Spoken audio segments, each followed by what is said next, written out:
मित्रों, किसी के मन में राम तो किसी के हृदय में राम। आज भले ही हम कितना ही मॉडर्न क्यों ना हो जाएं, लेकिन बात जब भगवान राम की आती है तो हर कोई अपने आप को प्रभु पर न्यौछावर करने को तैयार रहता है। धरती के कण कण में भगवान का वास है। वो अपने भक्तों को कभी अकेला नहीं छोड़ते, किसी न किसी रूप में वो उनके साथ ही रहते हैं। ऐसे में क्या आपको ये पता है कि आज भी भगवान राम के वंशज जिंदा हैं? सुनकर अजीब लगा ना? तो चलिए जानते हैं इसके बारे में थोड़ा सा डिटेल से। नमस्कार दर्शकों, स्वागत है आपका द डिवाइन टेल्स पर। जैसा कि सभी को पता है कि राम जी के राज्य और प्रशासन को उत्तम माना गया है। भगवान राम रघुवंश के थे। प्रभु के वंशज के लोग आज भी भारत के जयपुर शहर में रह रहे हैं। यहाँ के पूर्व महाराजा भवानी सिंह राम जी के बेटे कुश के 307वीं पीढ़ी से थे। वहीं जयपुर को बसाने वाले महाराजा सवाई जयसिंह का नाम कुश के वंशजों में 289वीं पीढ़ी में आता है। बता दें मित्रों कि ये बात हम नहीं कह रहे हैं, बल्कि इतिहास के पन्नों में दर्ज है। अब राम जी के बारे में बात हो ही रही है तो ये तो सभी को मालूम है कि 22 जनवरी को अयोध्या के राम मंदिर का इनॉग्रेशन होने वाला है। आपको अयोध्या के राम मंदिर के दर्शन करने के लिए भले ही कुछ समय का इंतजार करना पड़ रहा हो, लेकिन आर्टेरियम के 3D राम मंदिर मॉडल को आप कभी भी अपने घर ला सकते हैं। ये मंदिर आपके घर में न सिर्फ अयोध्या की पवित्रता महसूस कराएगा, बल्कि आपके घर को सुख शांति से भी भर देगा। आर्टेरियम इसे हर सनातनी के घर तक पहुंचाना चाहता है ताकि श्री राम की कृपा आप सब पर बनी रहे। तो बिना देर किए मित्रों, www.thearterium.com पर जाएं और राम मंदिर को अपने घर पर लाएं। अगर आप हमारा कूपन कोड यानी डिवाइन 10 यूज करेंगे तो आपको 10% का ऑफ भी मिलेगा। चलिए अब राम जी के वंशज के बारे में थोड़ा जानते हैं। मित्रों, दरअसल 2 साल पहले अयोध्या में राम मंदिर को लेकर चल रही सुनवाई के समय जब 9 अगस्त को हाई कोर्ट ने पूछा था क्या भगवान राम का कोई वंशज अयोध्या या दुनिया में है, तब राम मंदिर के पक्ष को लेकर लड़ रहे वकील ने ये कहा था कि पता नहीं। तब जयपुर के पूर्व राजघराने के महाराजा भवानी सिंह की बेटी दिया कुमारी ने यह दावा किया था कि उनका परिवार भगवान राम के बड़े बेटे कुश के नाम पर कुशवाहा वंश के वंशज हैं। इसके अलावा मित्रों, जयपुर राजघराने की पूर्व राजमाता पद्मिनी देवी ने यह कहा था कि हम नहीं चाहते कि वंश का मुद्दा बाधा बने।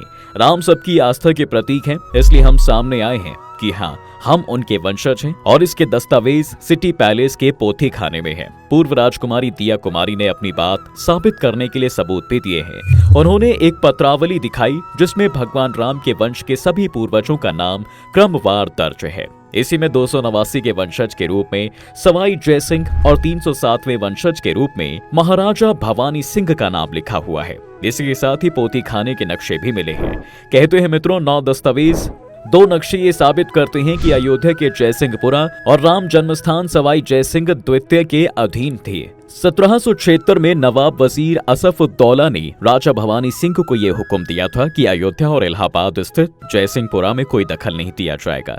ये जमीनें हमेशा कछवाहा वंश की ही रहेंगी। बता दें कि औरंगजेब के मर जाने के बाद सवाई जयसिंह द्वितीय ने हिंदू धार्मिक जगहों में कई जमीनें खरीदी। 1717 से 1725 में अयोध्या में राम जन्मस्थान मंदिर बनवाया था। सिटी पैलेस के OSD रामू रामदेव का कहना है कि कछवाहा वंश को भगवान राम के बड़े बेटे कुश के नाम पर कुशवाहा वंश भी कहा जाता है। इसकी वंशावली की माने तो 62वें वंशज राजा दशरथ, 63वें वंशज प्रभु राम, 64वें वंशज कुश थे।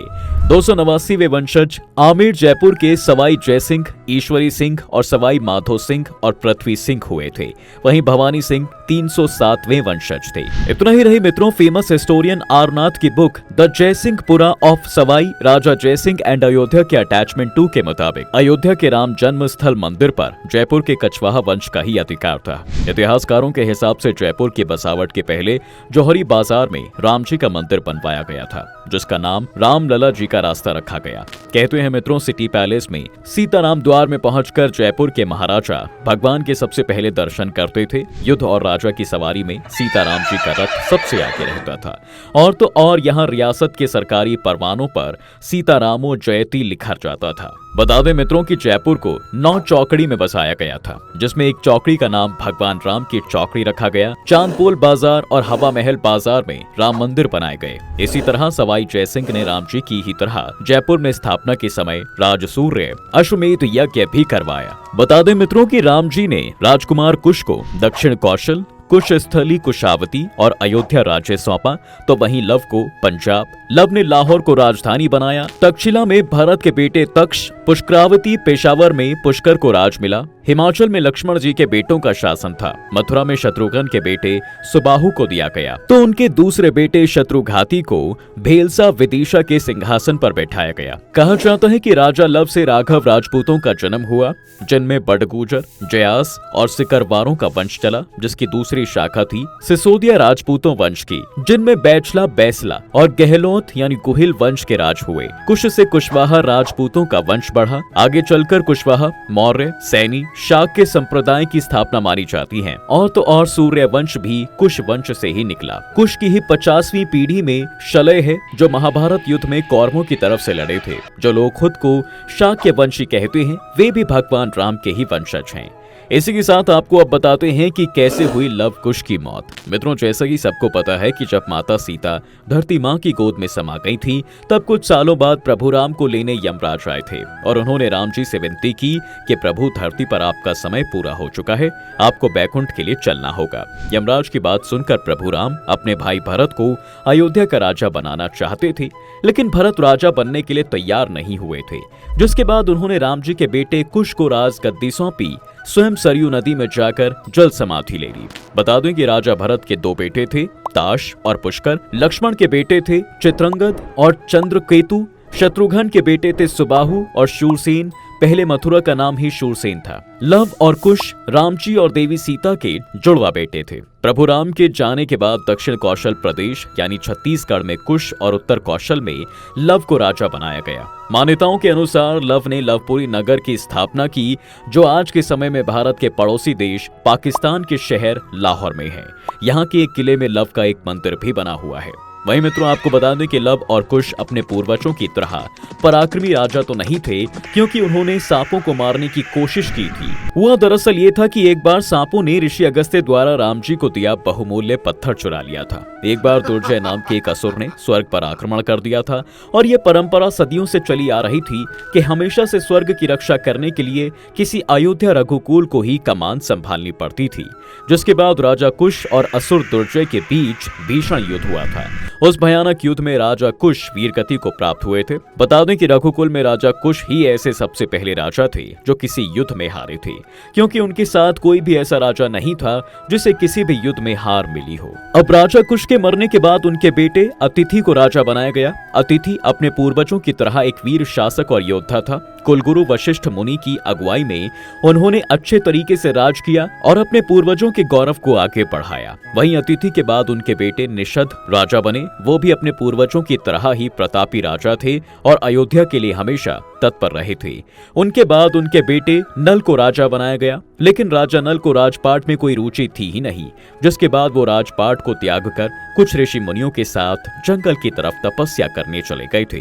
राजा के जाने के बाद अयोध्या की प्रजा को देखने वाला कोई नहीं था, जिसकी वजह से उनके बेटे नभ को बालपन में ही राजा मान लिया गया था। शास्त्रों में बताया जाता है कि नभ 12 साल की उम्र में ही अयोध्या के राजा बन गए थे। इसी तरह रघुकुल के वंशज बढ़ते बढ़ते महाभारत काल आ पहुंचा। उस समय राम जी के वंश के राजा बृहदबल थे। उनके बारे में महाभारत में भी बताया गया है मित्रों। वो एक दयालु शासक और साहसी योद्धा थे। उन्होंने महाभारत के युद्ध में कौरवों की तरफ से लड़ाई की थी। कुरुक्षेत्र की युद्ध भूमि में बृहदबल और अभिमन्यु के बीच युद्ध हुआ और अभिमन्यु के घातक बाण से राजा बृहदबल की मौत हो गई थी। अब आपको कौरवों की तरफ से लड़ने वाले एक ऐसे राजा के बारे में बताते हैं जिनके प्रदर्शन की कहानी बहुत ही कम लोगों ने सुनी है। महाभारत के द्रोणा पर्व के 27वें अध्याय में युद्ध के 12वें दिन के बारे में जिक्र मिलता है कि जब राजा भगदत्त और अर्जुन एक दूसरे के आमने सामने आए तो दोनों के बीच एक ऐसा भयानक युद्ध चल रहा था जिसके बीच में आना किसी की हिम्मत नहीं थी। लेकिन तभी एक ऐसा पल आया जब राजा भगदत्त अर्जुन को अपने हाथी के नीचे कुचलने वाले थे, लेकिन कृष्ण जी ने उस समय अर्जुन के प्राण बचा लिए थे। जिसके कुछ ही देर बाद दोबारा राजा भगदत्त ने अर्जुन पर हमला किया। तब कुंती पुत्र ने उसके सारे वार विफल कर दिए। जिसके बाद राजा भगदत्त बहुत घायल हो गए थे। तभी राजा भगदत्त को गुस्सा आया और अपने वैष्णव अस्त्र से उन्होंने अर्जुन पर वार कर दिया, लेकिन उस बाण के बीच भगवान कृष्ण आ गए। जिसके बाद वो दिव्य अस्त्र उन्हें प्रणाम करते हुए वैजंती माला में बदल गया। ऐसा होता देख राजा का गुस्सा 7वें आसमान पर पहुंच गया, जिसके बाद कृष्ण जी समझ गए थे कि भगदत्त का आखिरी समय पास है। फिर उन्होंने अर्जुन को उसके वध करने का आदेश दिया। कान्हा ने पार्थ को भगदत्त के विचित्र मुंह का रहस्य बताते हुए ये कहा था कि उसकी उम्र बहुत ज्यादा है, जिसकी वजह से उसके चेहरे पर बहुत सी झुर्रियां हो गई हैं और हमेशा उसकी पलकें झुकी रहती हैं और तो और आंखें बंद रहती हैं। वो अपनी आंखों को खोले रखने के लिए माथे पर पट्टी का इस्तेमाल करता है। जब अर्जुन श्री कृष्ण जी की पूरी बात सुन लेते हैं, तब वो अपनी समझदारी का परिचय देते हुए सबसे पहले राजा भगदत्त की पट्टी पर निशाना लगाते हैं, जिसके बाद वो पट्टी कट गई थी और जैसे ही वो नीचे गिरी, उनकी आंखें बंद हो गईं। तभी मौका देखकर अर्जुन ने उसे मौत के घाट उतार दिया। बता दें कि उस समय लड़ाई के मैदान में बस भगदत्त ही सबसे बुजुर्ग योद्धा थे, लेकिन बूढ़ा होने के बाद भी वो कई बार भीम, सात्यकी और अभिमन्यु जैसे महान वीर पराक्रमी योद्धाओं पर भारी पड़ जाती थी। तो मित्रों, आज की वीडियो में फिलहाल बस इतना ही। अगर आप भगवान राम के सच्चे भक्त हैं तो कमेंट में जय श्री राम जरूर लिखें, और अगर आप भी 22 जनवरी को राम मंदिर जा रहे हैं तो हमें वो भी बताएं। तब तक के लिए वीडियो को लाइक करें, शेयर करें और चैनल को सब्सक्राइब करना बिल्कुल ना भूलें।